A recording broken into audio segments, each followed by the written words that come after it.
Dr Benchira. Ça a été vraiment un grand plaisir de faire votre connaissance lors de ce congrès quantique à Hammamet.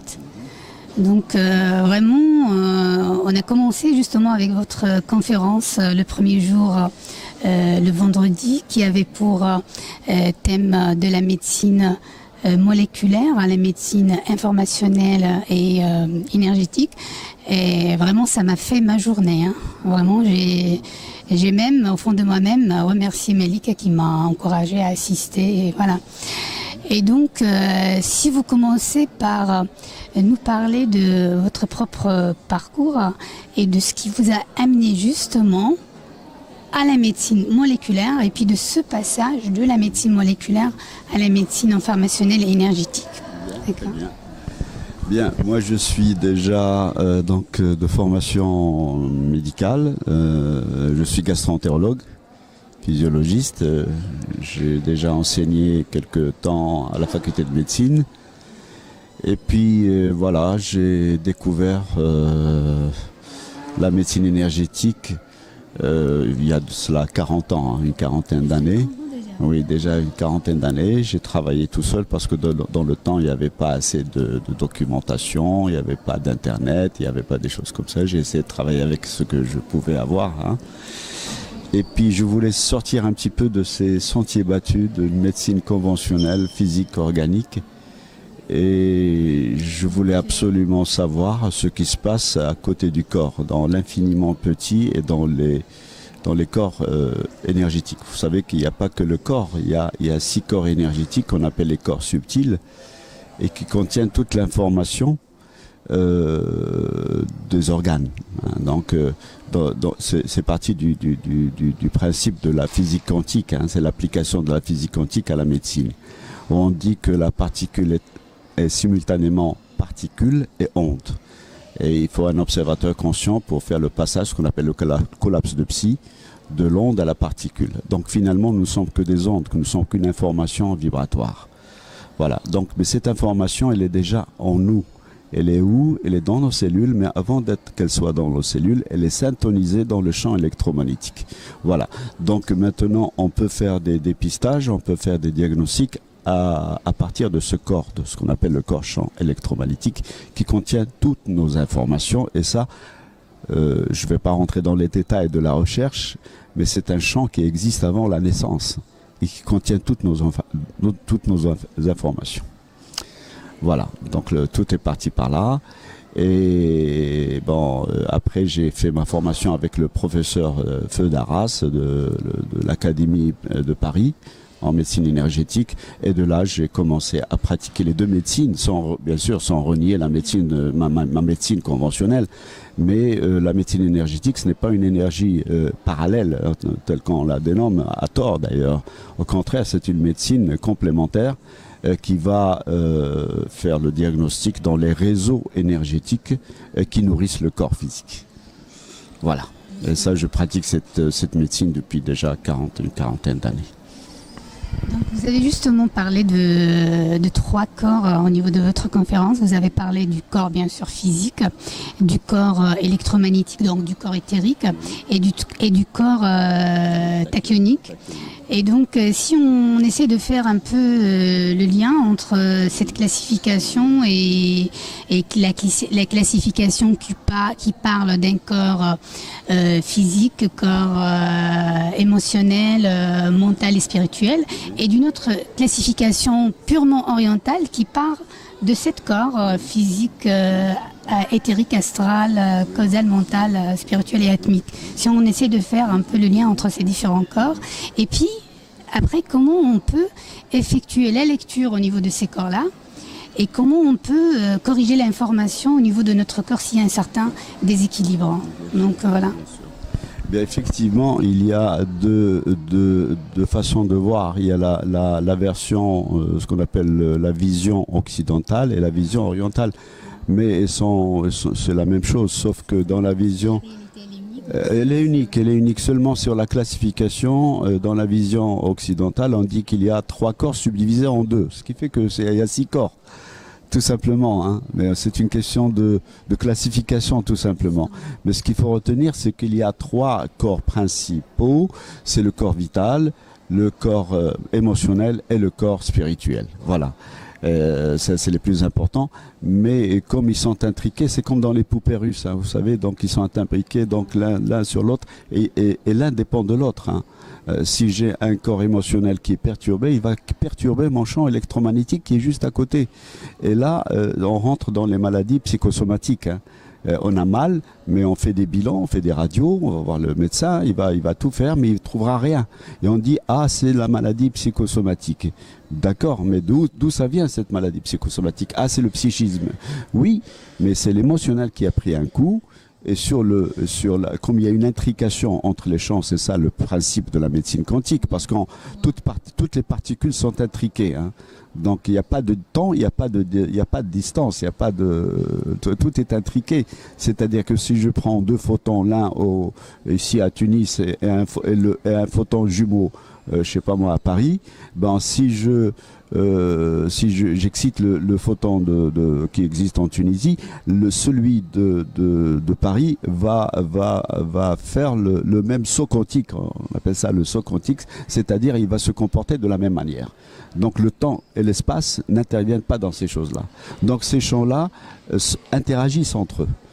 Et ce qui explique les maladies psychosomatiques, la fibromyalgie, maintenant déjà on appelle des choses... mais maintenant il faut faire participer ces corps au diagnostic du corps physique. Ils sont inséparables.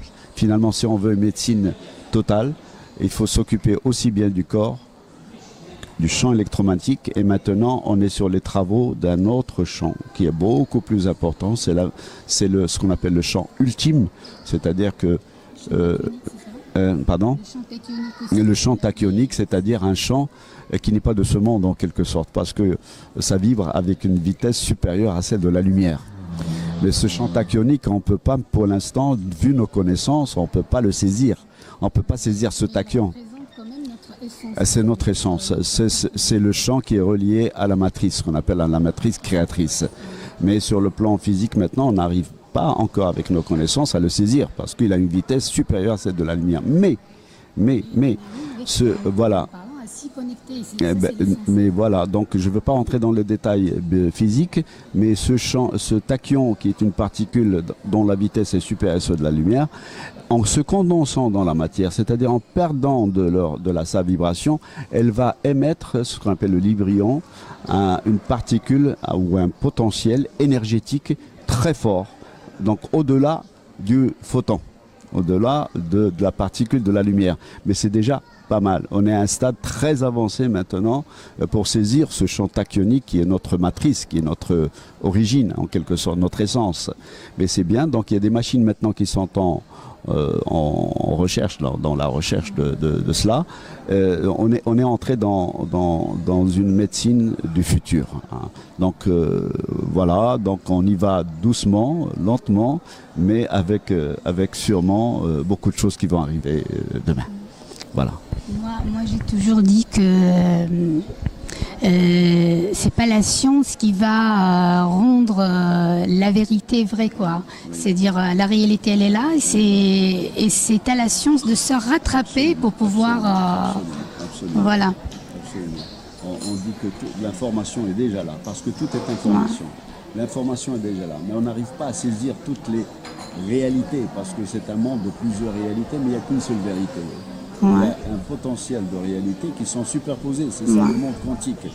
Mais nous sommes à la découverte justement de cette vérité qui nous relie à notre source. Et la médecine demain, obligatoirement, elle doit voir le patient dans son entité globale. Aussi bien dans le corps physique, mais faire attention aussi, ne pas oublier le corps subtil, qui sont les 6 corps qui entourent ce corps physique. Et ça, c'est quelque chose d'important. Ouais.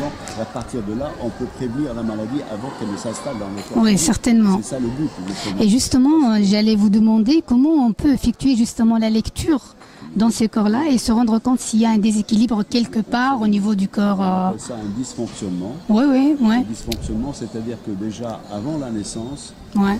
la cellule qui va donner vie au corps, dans ce champ électromagnétique, il y a toutes les informations et toutes les fréquences correspondant aux organes qui forment le corps. Donc on sait que le foie vibre à une telle fréquence, le cœur à telle fréquence, etc., etc.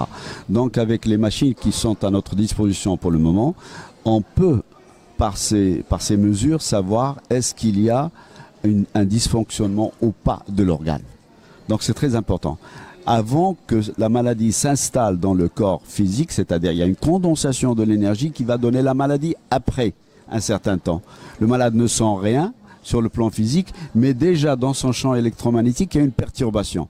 Donc à titre préventif, on peut prévoir déjà la maladie et récupérer la chose, réparer la fonction, voilà, la vibration pour arrêter la maladie avant qu'elle ne se condense, encore une fois. Toute une histoire de condensation. Comment on la répare? Eh ben justement, en réparant la fréquence, tout simplement. Il y a des machines pour réparer, c'est-à-dire que je vais prendre cette fréquence qui n'est pas bien, je la répare, je la remets dans sa vraie fréquence et je vous la remets. Voilà. C'est ça le but, justement. Et voilà, c'est une question de biorésonance de l'organe par rapport à sa fonction. La maladie, c'est un dysfonctionnement. On a maintenant, avec la médecine énergétique, on dit que comme nous sommes des hologrammes, hein, en quelque sorte, c'est une projection de l'énergie dans la troisième dimension. Voilà ce que nous sommes. Alors maintenant, la médecine classique, il dit que la maladie, elle est moléculaire, mais dans la médecine énergétique, on dit qu'il y a un dysfonctionnement du champ électromagnétique. Voilà, c'est ça le problème. Donc si on arrive maintenant à réparer ce dysfonctionnement en remettant la fréquence adéquate de l'organe, eh bien voilà, donc c'est un traitement qui est subtil, hein, un traitement subtil à la base, mais à condition de ne pas laisser les choses évoluer parce que c'est déjà coincé dans l'organe, c'est déjà condensé et la médecine énergétique ne pourra absolument rien faire. Voilà, donc la fréquence a été mal équilibrée dès le départ et c'est condensé. Plus elle se condense, plus elle devient vraiment matière et quand on est dans la matière, maintenant c'est un petit peu dépassé. On ne peut pas changer cette fréquence en se connectant à notre ultime vérité, à notre... voilà, ouais. C'est le but, c'est-à-dire aller vers la source de la création. Justement. L'information initiale. Comme nous sommes des hologrammes, le problème, il est de l'autre côté. Ouais. C'est ça, donc c'est un principe un peu compliqué à expliquer, il faut le vivre. Oui, justement, donc on n'a pas vraiment besoin d'avoir recours à des appareillages quantiques pour corriger voilà, une mauvaise fréquence. L'essentiel, c'est de comprendre le principe de la chose. Oui, c'est ça. Nous ne sommes que de l'information. La troisième dimension est une illusion en quelque sorte. Nous sommes un corps, mais nous ne sommes pas que cela. Notre essence, elle est plutôt information énergétique. Nous ne sommes que de la lumière, tout simplement, en quelque sorte. Ouais.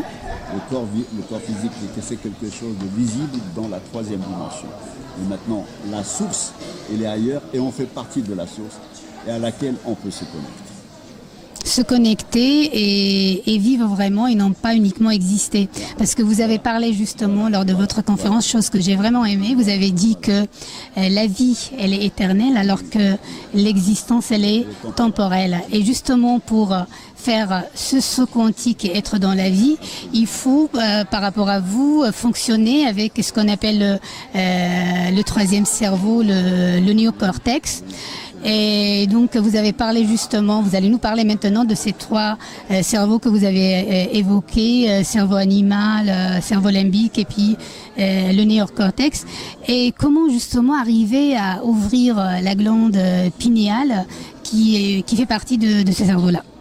D'accord ? Voilà. Donc nous avons...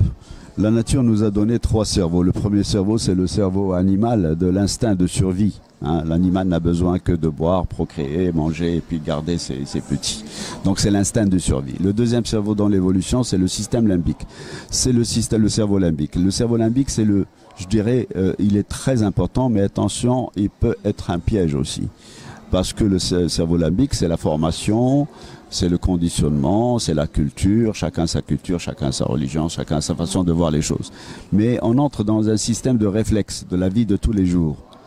Maintenant, quand on n'est pas bien, et on sent dans le monde qu'il y a beaucoup de mal-être, hein. C'est pas de maladie, mais c'est le mal-adi.